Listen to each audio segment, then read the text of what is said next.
Hey, Buck the Movie Buff back here to talk about Anora, Oscar winning Best Picture, Best Director, Mr. Baker.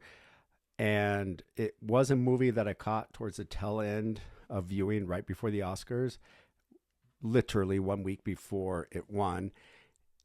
And I found myself through the week thinking it was a great flick, uh, but not the one at all the Academy would choose. And lo and behold, they did. So um, let's get into it.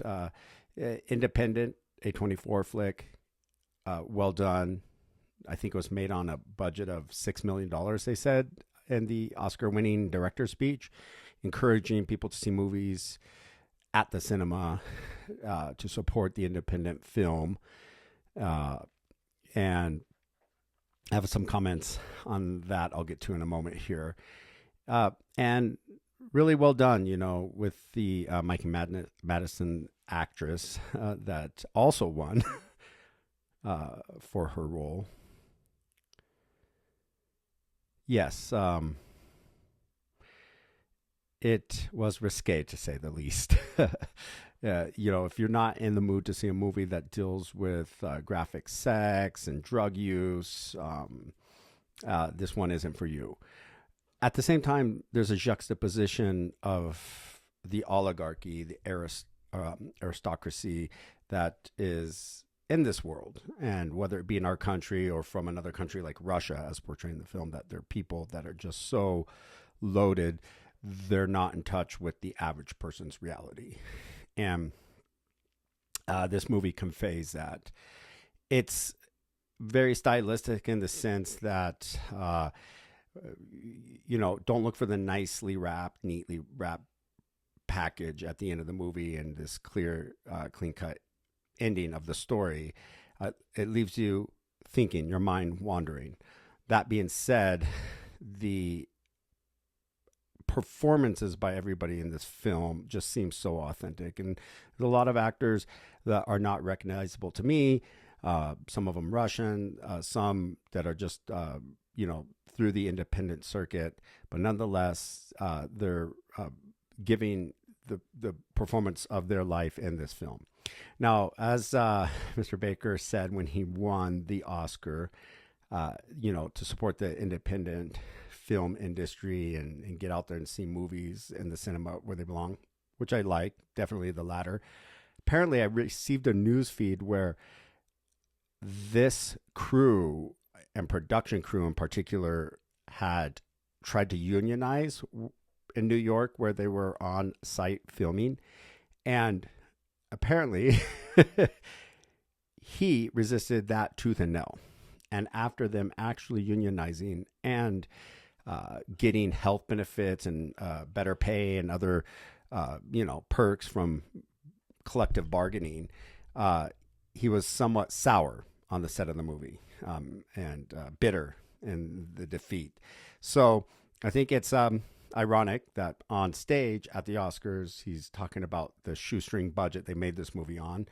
And at the same time, to find out that was against, collective bargaining for a production crew to receive more, on the production of this film. And which is, you look at the credits, so many people it takes to make a piece of art like this, didn't sit well with me. Okay. I could put the link to that news article in the comments below, so take a look at that. It did seem gritty real. My wife was kind of like, as we watched it, this is Pretty Women all over again, until you kind of see, and updated and modernized. I think it's important. In some ways, this movie being the Oscar-winning Best Picture, we're in a era where we see billionaires, as none before have ever existed in the history of humanity. The technocratic oligarchy, and mainly to mention Bezos, Elon Musk, Bill Gates, right, Zuckerberg.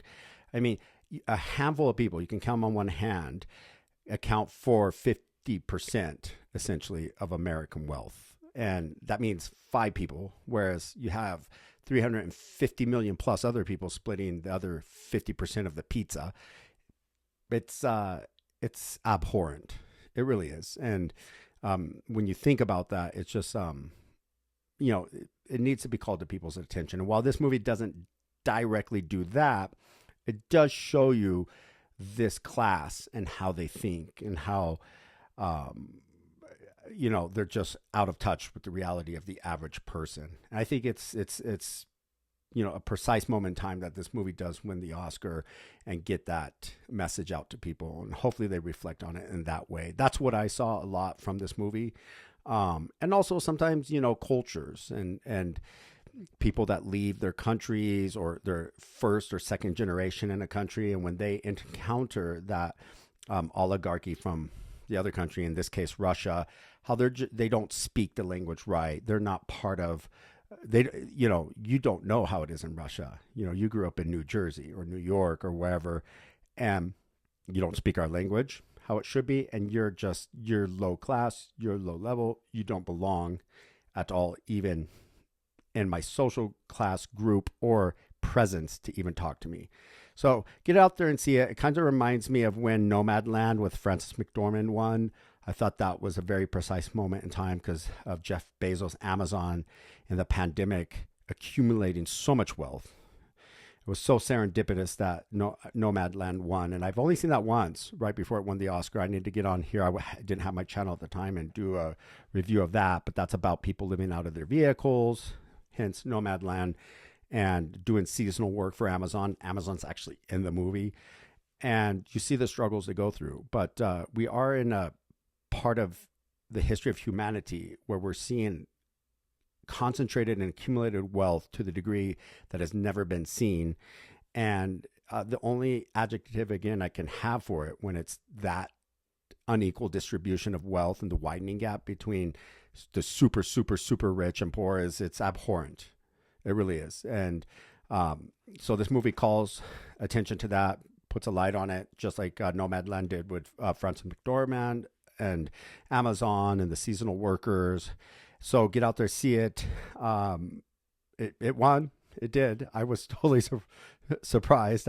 Shocked. I really didn't think the Academy would give the best picture to Anora, but they did. And so it was a kind of, I need to do my whole Oscars kind of a speech. So be on the lookout for that on the channel. It was one of those years where I think people were snubbed, Complete Unknown, Timothée Chalamet.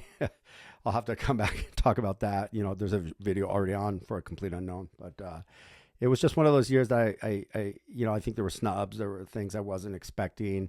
Not my favorite year for the Oscars, but Anora was a good film and they won. You should see it. Not the one I thought would win. Maybe not even the one I wanted to win. Nonetheless, it did. And it is a good flick though. So with that said, that's all, folks.